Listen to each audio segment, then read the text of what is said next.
All right, what's going on, guys? Trev back again, here to bring you another video. This one's going to be doing a Game of Thrones video, which is supposed to be leading up to the eventual release for these Game of Thrones prequels that are supposed to be in production. In this one, we're going to give our thoughts on the article saying that the first Game of Thrones prequel is officially now dead in development.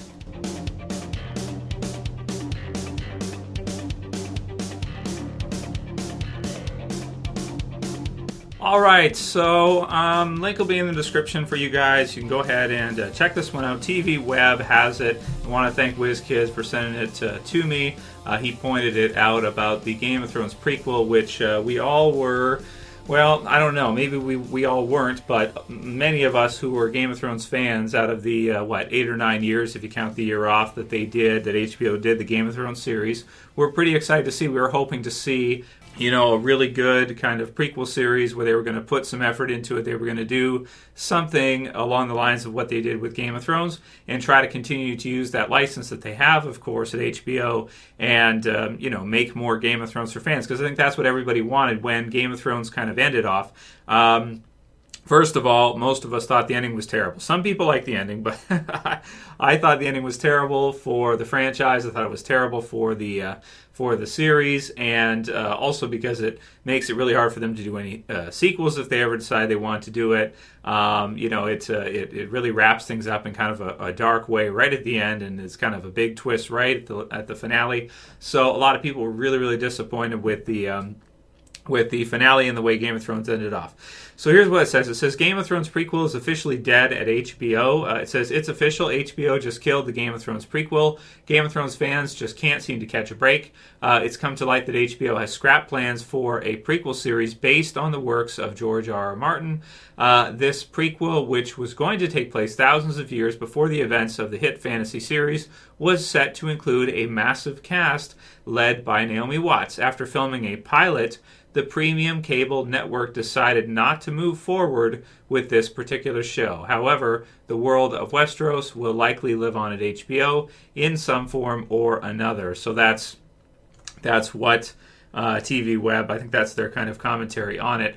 And it says here, details surrounding the situation remain scarce at this time. According to several reports, the show is no longer happening, and HBO has yet to officially comment on the matter. Jane Goldman has developed the show alongside George R.R. Martin. Goldman reportedly told the cast the news via email. Other members of the ensemble cast include, and it goes through a list of some of the other people, which really doesn't matter now if it's not going to be going forward. So this one is. This one is really, really kind of sad. Now, they may do it sounds like here there's other, spin-off series in the works and other things like this that they are likely going to do with Game of Thrones. This one for me is... So that's basically the end of the article. Now we'll kind of give our thoughts. You guys can leave your thoughts below on this one. This is really unfortunate news. This is kind of I would say is a worst case scenario for HBO. I think that what they've done in the last so out of Game of Thrones, the first 7 seasons were a huge success. Season 8, took a long time to make, but it was probably worth it for, at least the first half of it I thought was pretty good. Some people were a little bit disappointed by it. It's okay. I mean, had big expectations because it was kind of the final season. We had to wait longer for it and everything. And then the finale came up and what they did with the finale.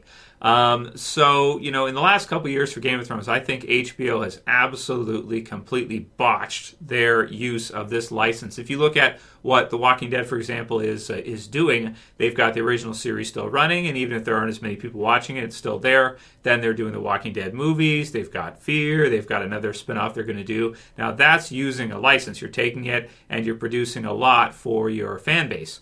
That's one kind of way to go with a license like The Walking Dead or Game of Thrones. What Game of Thrones and HBO are doing is absolutely ridiculous, in my opinion. Here you have this huge license, which could be all kinds of great things.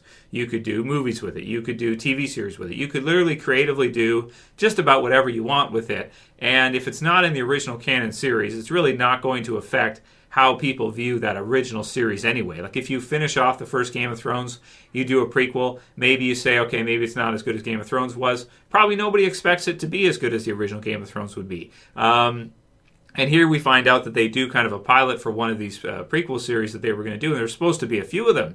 And so now we find out that I guess they feel like it's not good enough, and so they can it. It's like, wow, dude, that's not that's not cool.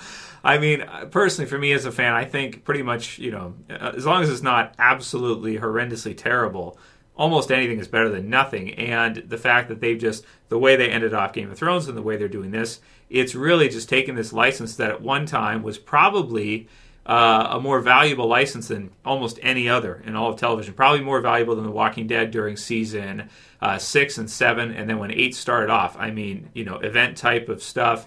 The amount of viewers you had watching those Game of Thrones episodes on a subscription network. You had subscriptions going like crazy. You had, over 10 million people subscribing at that time, close to 15 million, 20 million, this type of deal for a subscription channel that's not cheap.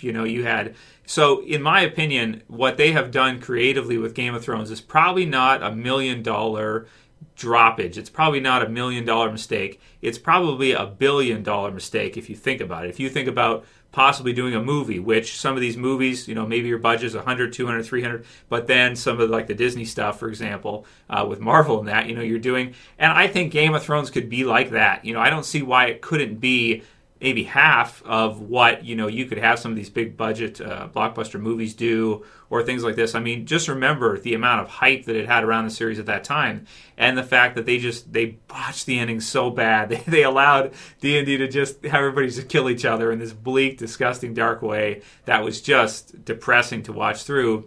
And then after that, they do absolutely nothing with it, and then they have ideas for the prequel, and then they say, no, it's not good enough, so we're going to drop that too. It's like, well, what the hell? Like, seriously, that it's just such a huge droppage of such a major property that could have been so good for HBO. I mean, if you have 10, 20 million people subscribing at whatever amount you charge for an HBO subscription in the US and that, I mean, like I said, it's not, business-wise, it's not a small mistake. It's a catastrophe. It's one of the, but because it's that they, because there's nothing there, you can't judge. People are like, well, you can't judge it because there's not, they didn't do anything with it. But that's, in my opinion, that's the failure point right there, is that they didn't do anything with it. You had the biggest license on TV and subscription TV. You've never had anything like it ever before. You've never had something like that where you're going to have over 10 million people pay subscription amounts to watch your show. And then you just end it, and you just, in a terrible way, and then you just drop it. I mean, talk about like all time, screw ups at HBO, in my opinion. Anyway, so just put it out there. Man, I mean, it's really sad for fans. It's sad as well too, because I was looking forward to seeing it. I was looking forward to possibly, reviewing it with you guys. And now we're finding out that they can't even get, like a season done properly, or a few episodes done or something, without it kind of being crushed under its own weight. And I understand it being hesitant to go forward with something because you don't want to tarnish the legacy.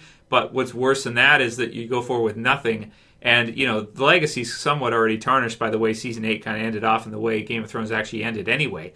So if you were that worried about it, you should have been more careful about how you had ended things off, and maybe had given an ending for the fans that they would have been more kind of happy with, and one where everybody didn't just all of a sudden, flip and hate the license after that, right? So really unfortunate stuff, but what can you do? In my opinion, mismanagement to the umpteenth degree, and they're going to pay for it because they're not going to get any of that revenue they could have from what was the hottest subscription series and license probably ever of all time.